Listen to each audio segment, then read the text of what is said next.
తిరుపతి జిల్లా పుత్తూరులో ప్రమాదం తప్పింది. బోర్వెల్స్ లారీ అదుపు తప్పి బోల్తా పడింది. ప్రమాదంలో పలువురు బోర్వెల్స్ కూలీలు స్వల్పంగా గాయపడ్డారు. క్షతగాత్రులను అధికారులు ఆసుపత్రికి తరలించారు. పోలీసులు కేసు నమోదు చేసుకుని దర్యాప్తు చేస్తున్నారు.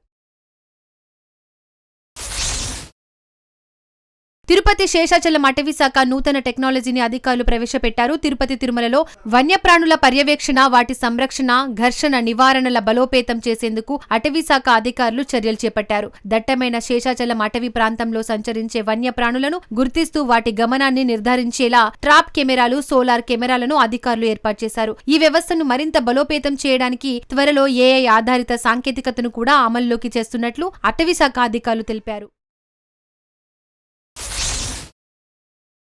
హైదరాబాద్ ప్రగతి భవన్లో మంత్రి సీతక్కను ఇస్కాన్ ప్రతినిధులు మర్యాదపూర్వకంగా కలిశారు. సిరిసిల్ల జిల్లాలోని నేరెళ్ల గ్రామంలో 18 ఎకరాల్లో నిర్మిస్తున్న ఇస్కాన్ ప్రాజెక్టుకు రహదారి మార్గం కల్పించాలని మంత్రి సీతక్కకి ఇస్కాన్ బృందం విజ్ఞప్తి చేశారు. నేరెళ్లలో గోశాల, అన్నదాన సత్రం, సేంద్రియ వ్యవసాయ పద్ధతుల శిక్షణ, సోలార్ విద్యుత్, సాలిడ్ వాటర్ వేస్ట్ మేనేజ్మెంట్ తో పాటు ఆధ్యాత్మిక కార్యక్రమాలను ఇస్కాన్ నిర్వహిస్తోంది. ఇస్కాన్ ప్రాజెక్టుకు రహదారి నిర్మాణం కోసం ప్రతిపాదనలు సిద్ధం చేయాలని R&B అధికారులకు మంత్రి సీతక్క ఆదేశించారు. కృష్ణా జిల్లా ఉంగుటూరు మండల తేలప్రోలు వద్ద రోడ్డు ప్రమాదం చోటు చేసుకుంది. డ్రైవర్ కు గుండెపోటు రావడంతో బీఫ్ తరలించే భారీ కంటైనర్ బోల్తా పడింది. డ్రైవర్ ను ఆసుపత్రికి తరలించే లోపు మృతి చెందాడు. పోలీసులు కేసు నమోదు చేసుకుని దర్యాప్తు చేస్తున్నారు.